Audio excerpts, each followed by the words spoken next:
Hello, this is Marilyn from 650 Goodland Frank Road, and we're going to keep reminding you because I can't wait till you all come in and see the new place. You should be here soon anyway.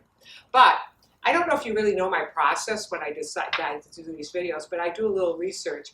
Predominantly what when I tell you something is I want to look on the website to see if somebody else has done it, and it's okay if someone else has done it.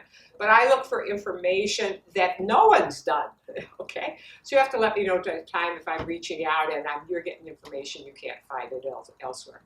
One of the things I wanted to talk about is the holidays. Surprise. Okay, and one of them that nobody talks about is that how do you get from point A to point B on a plane during the holidays, considering the waiting time and all of the things that can go wrong, and what do you wear to be the most comfortable? And I'm going to go through that with you because I travel a lot and I kind of know what to do. One of the things I'm going to tell you is that little black outfit that's my uniform, where I wear the black pants with the blouse underneath. Here, I'll show you. Does that look familiar?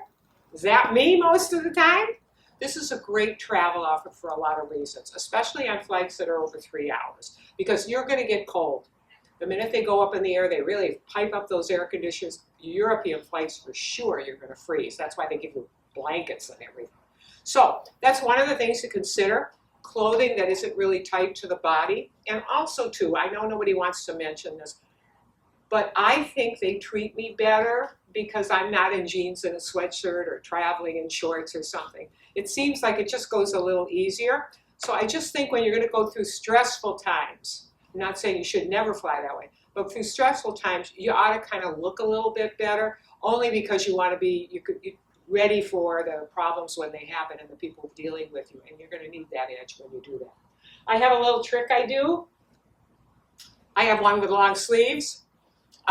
When I'm going north, especially a lot of you, and for some ungodly reason, every time I go in September, I think I've dressed enough clothing, but I probably never have, but I get saved because I bring all the layering pieces with me.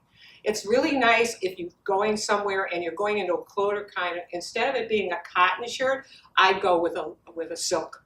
And we all know that that's great for conserving the warmth of your body, and then with the top on that, you're in perfect shape to go up north.